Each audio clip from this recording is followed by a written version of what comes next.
من الشيطان الرجيم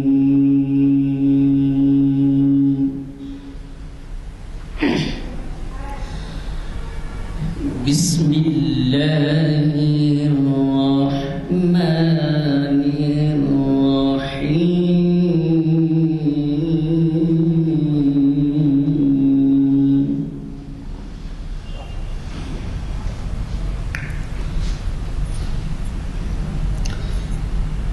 لو أنزلنا هذا القرآن على جبل لرأيته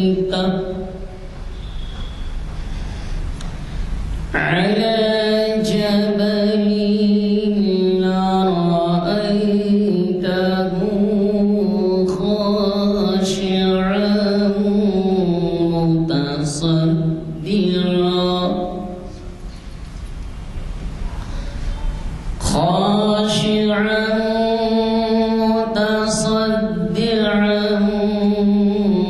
من خشية الله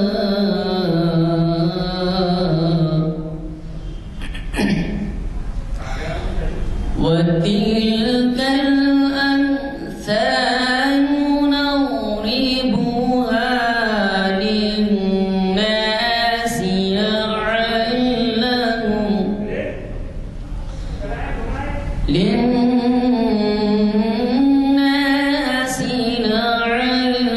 لعلهم يتفكرون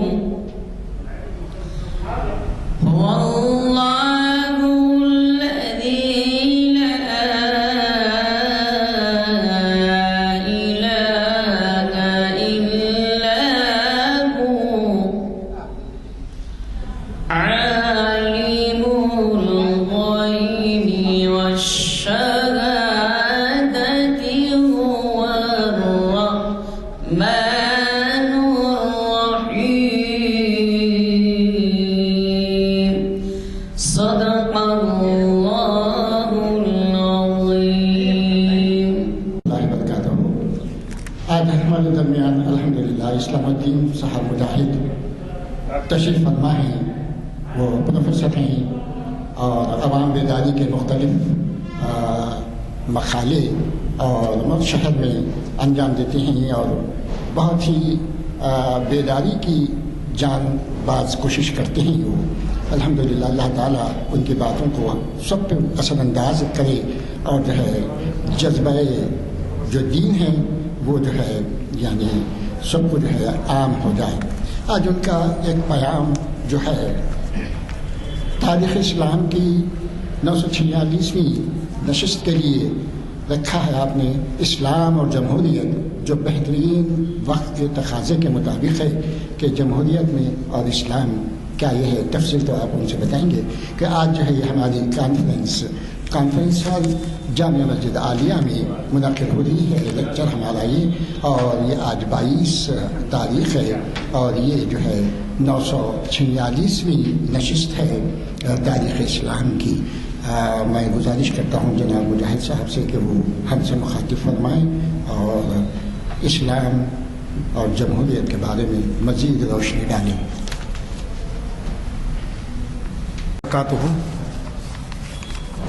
قابل احترام محترم جناب شمس الدین صاحب ہمارے بزرگ ہیں جو پابندی سے ان محافل میں آ رہے ہیں اور غلام یزدانی صاحب کی غیر موجودگی میں آپ اس ذمہ داری کو بہت ہی اچھے طریقے سے نبھا رہے ہیں. اور محترم سامعین،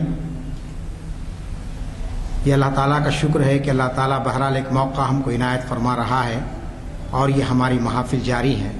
ورنہ عام طور پر شہر میں آپ دیکھ رہے ہیں کہ کووڈ کے حوالے سے لوگ بہت زیادہ خوف کا شکار ہو کر دینی محافل میں بھی شرکت نہیں کر رہے ہیں. ادبی محافل اور ثقافتی محافل تو بہت دور کی بات ہے، لیکن میں سمجھتا ہوں کہ اس قسم کا خوف ہم کو مزید نفسیاتی امراض میں مبتلا کر دے گا. خالی گھر میں بیٹھے رہیں گے آپ تو مختلف قسم کے وسوسے آپ کے ذہن میں آئیں گے. اگر ان محافل میں آئیں گے تو ایمان بھی تازہ ہوگا، حرکت و عمل کا ایک جذبہ بھی آپ کے اندر پیدا ہوگا. احتیاط ضروری ہے، لیکن بیجا اندیشے انسان کو اندر سے کھوکھلا کر دیتے ہیں، اور ہم محسوس کر رہے ہیں کہ کووڈ کی وجہ سے لوگ احتیاط سے زیادہ خوف کا شکار ہو گئے ہیں۔ اللہ تعالی ہم سب کو اس مرض سے محفوظ رکھے اور تمام انسانیت کو محفوظ رکھے، اور اللہ تعالی ان محافل کو اسی طریقے سے آباد رکھے۔ محترم سامعین، آج کا جو میرا عنوان ہے اسلام اور جمہوریت، یہ تاریخ اسلام کی 946ویں نشست ہو رہی ہے جو پابندی کے ساتھ چل رہی ہے۔ یہ عنوان آپ کے لیے کوئی نیا عنوان نہیں ہے کہ اسلام کیا ہے اور جمہوریت کیا ہے، اور اسلام کس قسم کی جمہوریت کو پسند کرتا ہے۔ اس حوالے سے چند ایک باتیں میں آپ کے سامنے بہت ہی مختصر وقت میں رکھنے کی کوشش کروں گا۔ چونکہ 21ویں صدی کا یہ دور جمہوریت کا دور ہے، اور جمہوریت میں کی جو نمایاں خصوصیت وہ یہ ہے کہ اس میں حکمرانوں کو منتخب کرنے کا اختیار عوام کو حاصل ہے۔ ابراہم لنکن نے جمہوریت کی جو تعریف کی، ڈیموکریسی کی جو تعریف کی، ہم سمجھتے ہیں کہ وہ بچے کو یاد ہے۔ ابراہم لنکن نے، جو امریکہ کے سابقہ صدر رہ چکے، انہوں نے کہا تھا کہ ڈیموکریسی یعنی democracy is government of the people, by the people, for the people. یہ ان کا ایک ڈیفینیشن تھا کہ جمہوریت عوام کے ذریعے ہوتی ہے، عوام کے لیے ہوتی ہے، عوام کے فائدے کے لیے ہوتی ہے۔ لیکن آج جو کچھ بھی جمہوری رنگ ڈھنگ آپ دیکھ رہے ہیں وہ بالکل ایک الگ قسم کی صورتحال ہمارے سامنے رکھتے ہیں۔ لیکن خیر میں اس پر گفتگو نہیں کروں گا، میں آپ کو یہ بتانے کی کوشش کروں گا کہ جمہوریت میں آج جو انسانی حقوق کی بات کی جا رہی ہے، آج جو انسانی آزادی کی بات کی جا رہی ہے، اسلام نے 1400 سال پہلے ان ساری چیزوں انسانوں کو عطا کی تھی۔ اس لحاظ سے جمہوریت تو بعد کا دور ہے، اصل اسلام ہے جس نے اپنے خلافت کے نظام کے ذریعے وہ سارے اصولوں کو دنیا میں نافذ کیا جس کے ذریعے سے امن قائم ہو سکتا تھا، جس کے ذریعے سے ناانصافی ختم ہوئی، جس کے ذریعے سے لوگوں پر ظلم ختم ہوا، لوگوں کے حقوق کی حفاظت کی گئی۔ تو اس طریقے سے یہ کہنا کہ آج کے 21ویں صدی میں یا 20ویں صدی کے اندر انسانوں کو حقوق ملے اور معاشرے سے امن قائم ہو سکا اور اسی طریقے سے آزادیوں کا تحفظ ہوگا، تو یہ غلط بات ہے، یہ علم کی کمی کا نتیجہ ہے۔ اس لیے کہ اسلام نے پہلے دن سے ان ساری چیزوں کا تحفظ کیا جو انسانی معاشرے کے لیے ضروری ہیں اور جس کے ذریعے سے فرد کی ترقی ممکن ہو سکتی ہے۔ چنانچہ آپ جانتے ہیں کہ اسلام اور موجودہ جدید جمہوریت میں جو فرق ہے، اسلام جو طرز حکومت چاہتا ہے، اسلام جو طرز زندگی چاہتا ہے، اس کو قرآن مجید میں بیان کیا گیا کہ آپ دیکھتے ہیں کہ سورہ بقرہ کے اندر 30 پارے کی پہلی جو آیت ہے، وَإِذْ قَالَ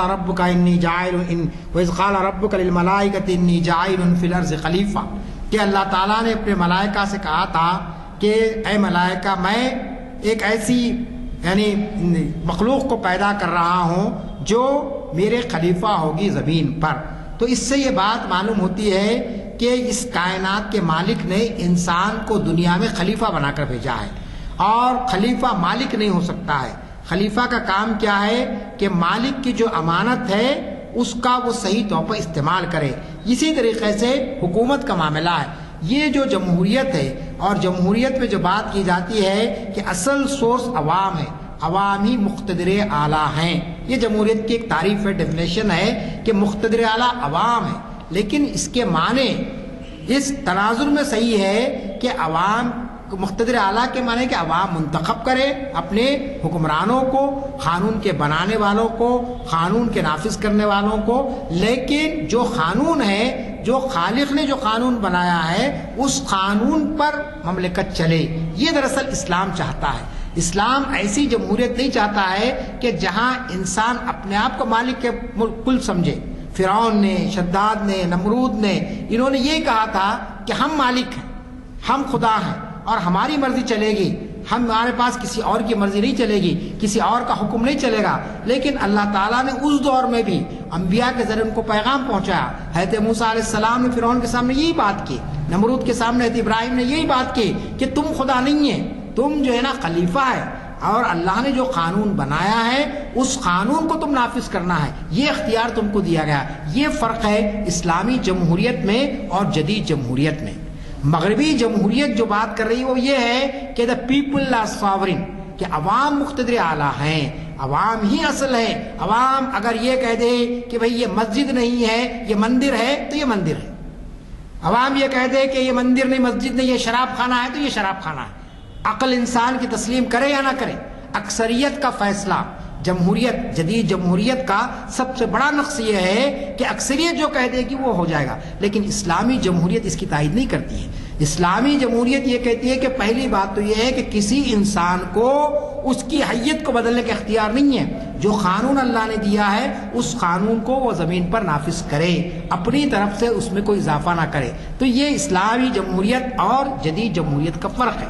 مغربی جمہوریت ہمارے پاس ہندوستان میں ہو پاکستان میں ہو کسی ملک میں جو جمہوریت آئی ہے یہ مغرب سے آئی ہے, اور مغرب نے یہ سبق ہم کو پڑھایا کہ عوام مقتدر اعلیٰ ہیں اور عوام کو پورا اختیار دے دیا جائے, اور جب عوام اس کو اختیار دے دیں گے تو وہ پھر کیا ہو جائیں گے, رولرز ہو جائیں گے, وہ حکمران ہو جائیں گے. اب حکمران سے کوئی سوال نہیں کیا جا سکتا.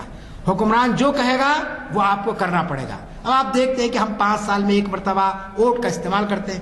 اب ہماری آزادی کتنی محدود ہو گئی, ووٹ تک محدود ہو گئی ہے کہ بس آپ ووٹ دے دیں.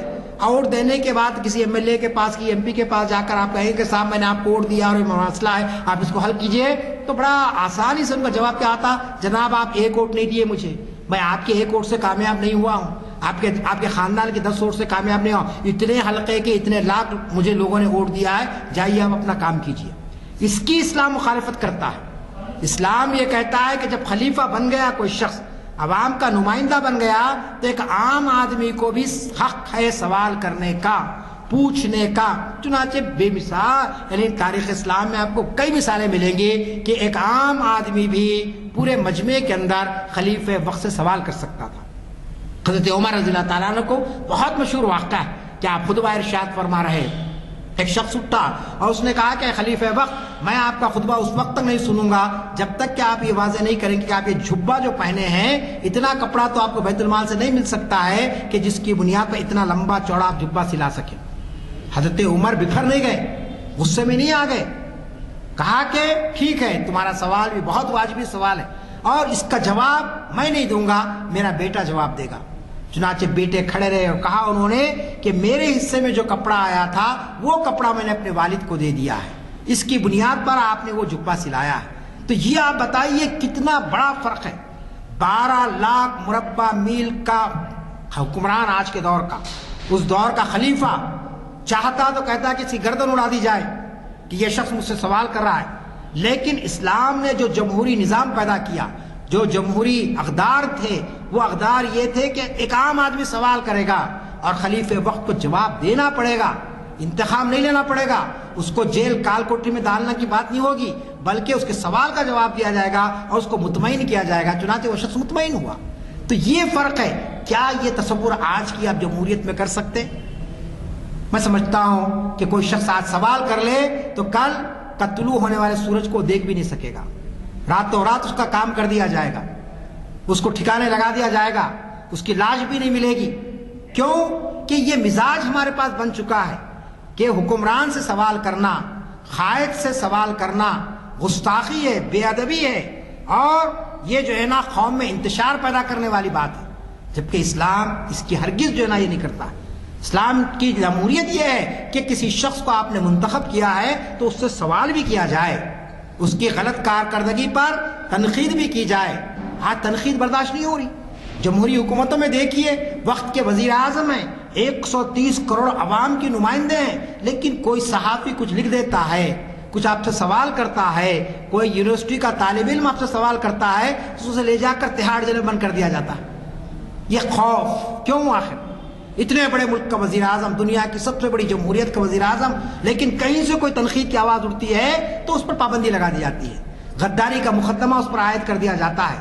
تو یہ جو فرق آپ دیکھتے ہیں, ہم جمہوریت کے دعوے تو کر رہے ہیں, لیکن اسلام نے جو جمہوری نظام 1400 سال پہلے دنیا کو دیا ہے, وہ جمہوری نظام کو آپ دیکھیے کہ وقت رسول صلی اللہ علیہ وسلم بھی لوگوں کے درمیان میں ہوتے تو لوگ محسوس نہیں کرتے کہ یہ وقت کے نبی ہیں. اس طریقے سے لوگوں کے ساتھ آپ پیش آتے, لوگوں کے مسائل کو آپ سنتے, لوگوں کے مسائل کو آپ حل کرتے, لوگوں کے سوالوں کے آپ جواب دیتے. شخصی سوالوں کے آپ نے جوابات دیے کئی مرتبہ. صحابہ کرام نے پوچھا آپ سے, آپ کی زندگی کے معاملے میں, آپ کے گھریلو معاملات کے معاملے میں, تو یہ آپ کو معلوم ہونا چاہیے کہ اسلامی جمہوریت کا ایک بنیادی اصول یہ ہے کہ انسان اس دنیا میں خلیفہ بنا کر بھیجا گیا ہے اور وہ امانت دار ہے، وہ امین ہے۔ یہ کائنات کی جاری جو وسائل ہیں، اس کے جو ریسورسز ہیں، یہ ریسورسز کا اونر نہیں ہے، اس کا مالک نہیں ہے کہ اس کو جس طریقے سے چاہے بے دریغ انداز میں استعمال کرے، چاہے وہ انسانی جان ہی کیوں نہ ہو، کسی دوسرے کی جان کیوں نہ ہو۔ پھر اسی طریقے سے آپ جانتے ہیں کہ اسلامی جمہوریت اور جدید جمہوریت کا جو فرق آپ دیکھتے ہیں وہ یہ ہے کہ اسلام نے ایک شورائی نظام قائم کیا، اس شورا کی بنیاد پر فیصلے ہوں گے مملکت کے اندر۔ ایسا نہیں ہے کہ کوئی ایک شخص کو پورے اختیارات دے دیے گئے اور وہ اپنے اختیارات کا بیجا استعمال کر رہا ہے، منمانی استعمال کر رہا ہے۔ شورائی نظام ہے، وزیر اعظم ہوگا تو اس کی ایک مجلس ہوگی، باضابطہ مجلس شورا ہوگی، اور وہ مجلس شورا عوام کی منتخب کردہ ہوگی، اور وہ شورا سے فیصلے رائے لے گا، مشورہ لے گا، اور اس کے بعد اجتماعی طور پر فیصلوں کا نفاذ کرے گا۔ اس کے اندر کسی ایک کی مرضی نہیں چلے گی۔ لیکن آج کی جمہوریت میں آپ دیکھتے ہیں کہ امریکہ کا صدر کو کہہ دیا، امریکہ کی عوام ہی نہیں بلکہ پوری دنیا اس کو ماننے پر مجبور ہے۔ نہیں مانتی ہے، کوئی ملک نہیں مانتا ہے تو امریکہ اس سے انتقام لیتا ہے۔ آپ نے دیکھا کہ عراق پر حملے کے وقت، افغانستان پر حملے کے وقت امریکہ کے سابق صدر نے کہا تھا کہ ہمارے ساتھ جو ہے ہم اس کو امن پسند کہیں گے، جو ہماری مخالفت کرے گا وہ دہشت گرد ہے اور ہم اس سے بھی انتقام لیں گے۔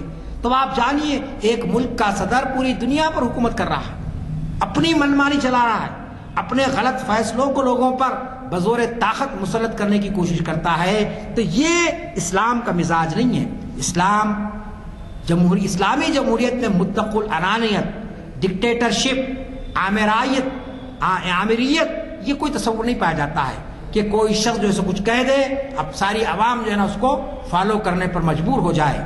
یہ تیسری اس کی خصوصیت ہے۔ پھر چوتھی خصوصیت اسلامی جمہوریت اور جدید جمہوریت کی یہ ہے کہ آپ دیکھتے ہیں کہ اسلامی جمہوریت کے اندر جو بھی اختیارات ہیں وہ پوری سوسائٹی کو حاصل ہے، پورے سماج کو حاصل ہے۔ یہاں مغربی جمہوریت کے اندر یہ سارے اختیارات ایک خاندان، ایک گروہ یا پھر وہ لوگ جو برسر اختیار طبقہ ہے اسی کو حاصل ہے، دوسرا کوئی جو اس کے اندر مداخلت نہیں کر سکتا ہے۔ لیکن اسلام نے جو جمہوری نظام قائم کیا، پوری سوسائٹی، کوئی شخص اگر ان پڑھ بھی ہے تو وہ پڑھے لکھے کے برابر ہی ہے، اس کو بھی حق ہے سوال کرنے کا، کوئی غریب ہے اس کو بھی سوال ہے۔ تو اس طریقے سے پورا سوسائٹی اس کی جو ہے نا وہ پہنچتی ہے۔ اور جہاں تک اس کے فوائد کی بات ہے، یعنی وسائل کا استعمال، تو اسلامی جمہوریت اس بات کی دلالت کرتی ہے کہ یہ مجموعی فلاح بہبود ہو، انفرادی فلاح بہبود نہیں، مجموعی فلاح بہبود۔ چند خاندان دولت مند ہو جائے، چند گروہ دولت مند ہو جائے، یہ ناممکن ہے، بلکہ پوری سوسائٹی اس کے فوائد کو حاصل کرے تاکہ ہر ایک کے ساتھ مساویانہ سلوک ہو اور دولت کی مساویانہ تقسیم ہو۔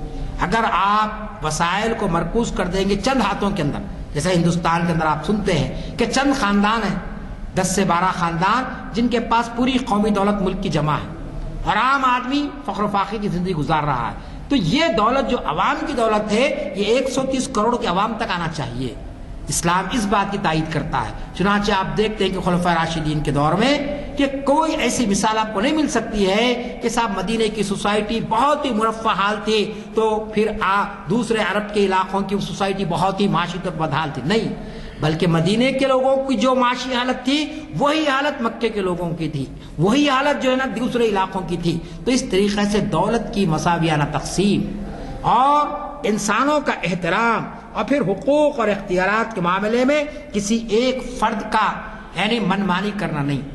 پھر اسلامی جمہوریت کی خصوصیت یہ کہ اس میں آپ دیکھتے ہیں کہ استحصال، فرد کا استحصال نہ ہو، غلط استعمال، ایکسپلائٹیشن۔ آج جدید جمہوریت میں آپ دیکھتے ہیں کہ بلا کسی تفریق کے ہر جمہوری نظام آج استحصال پر مبنی ہے۔ آپ کو پیسے کی ضرورت ہے تو سود کے ذریعے پیسہ دیا جا رہا ہے۔ ورلڈ بینک ملکوں کو دیتا ہے اور افراد کو دیتے ہیں۔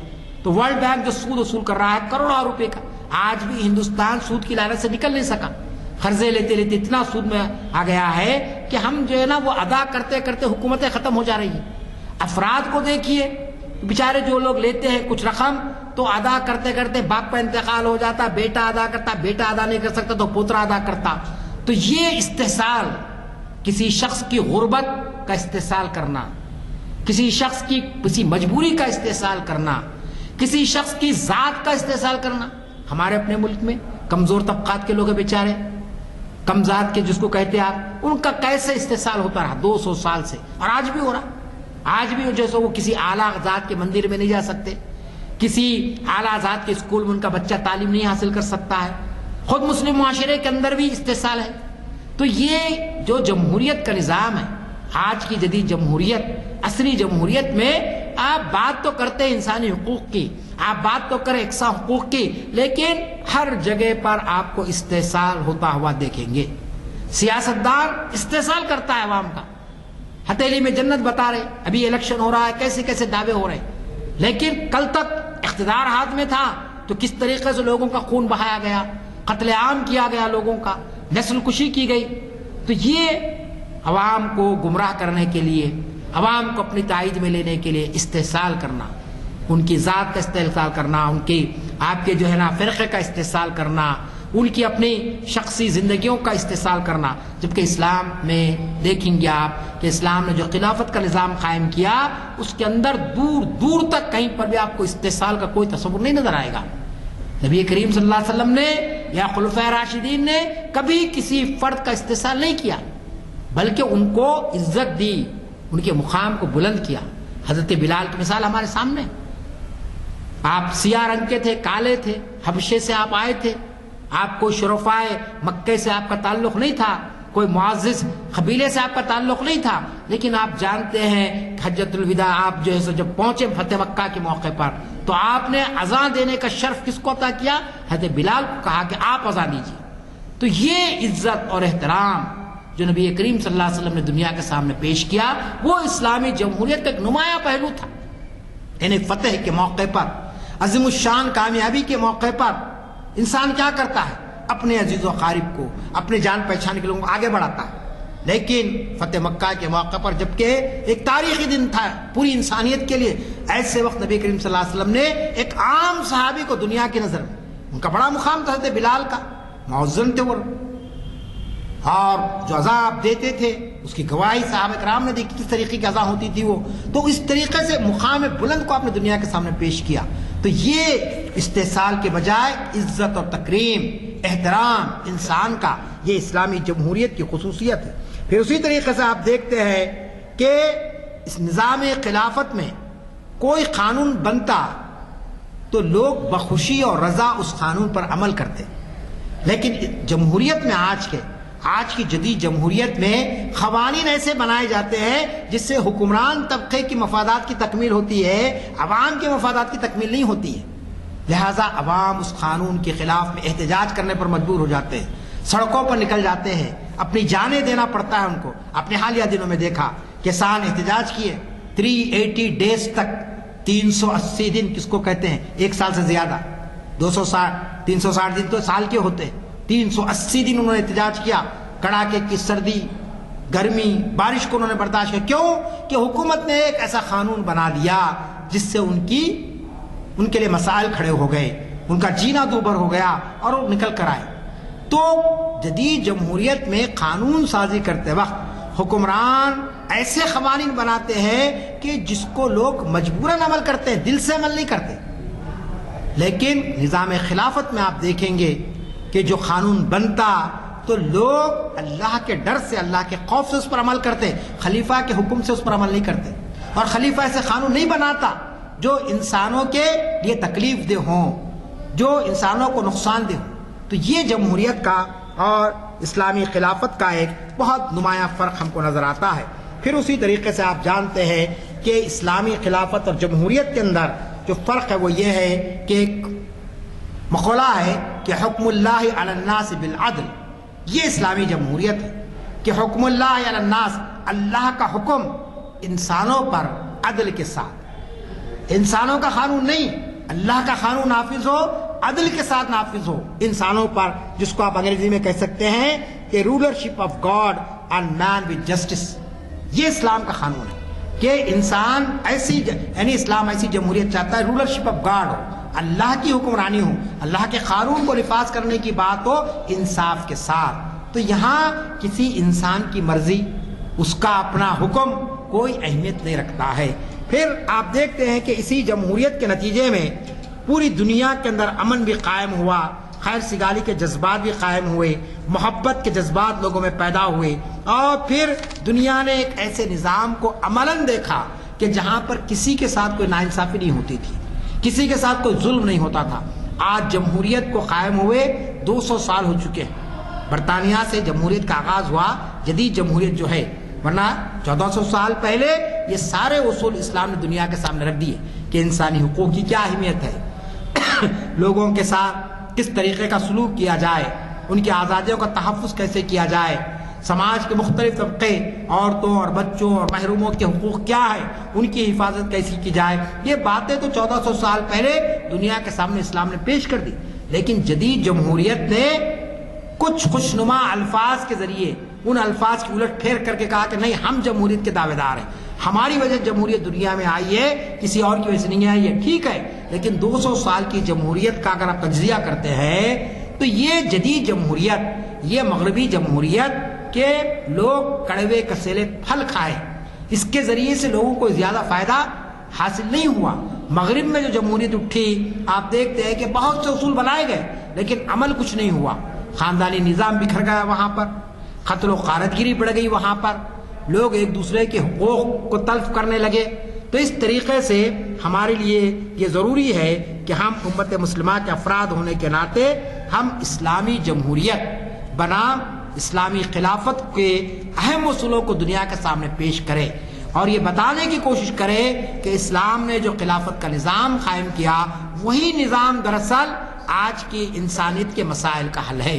اسی کے ذریعے انسان کو امن مل سکتا ہے, اسی کے ذریعے انسان کو سکون مل سکتا ہے, اسی کے ذریعے معاشرے میں ایک جہتی پیدا کی جا سکتی ہے, انسانیت کے اندر احترام کا جذبہ پیدا کیا جا سکتا ہے, معاشرے سے ساری خباثتوں کو, ساری برائیوں کو, چاہے وہ ظلم کی شکل میں ہو, جبر کی شکل میں ہو, نفرت کی شکل میں ہو, تعصب کی شکل میں ہو, یہ ساری برائیوں کو آپ ختم کر سکتے ہیں. اللہ تعالیٰ سے دعا ہے کہ اللہ تعالیٰ ہماری ان کوششوں کو قبول فرمائے اور دنیا کے اندر حقیقی اسلامی و خلافت کا نظام جو 1400 سال پہلے نبی کریم صلی اللہ علیہ وسلم نے اور آپ کے خلفائے راشدین نے دنیا میں قائم کیا تھا, قرآن کے اساسی اصولوں کی بنیاد پر اللہ تعالیٰ پھر ایک مرتبہ ان تعلیمات کو دنیا میں عام کرے تاکہ دنیا امن کا گہوارہ بن سکے, ایک جہتی کا گہوارہ بن سکے, لوگ ایک دوسرے کے حقوق کو جان سکے, قتل و غارت گری, بدامنی اور افراتفری کا ماحول کا ختم ہو سکے.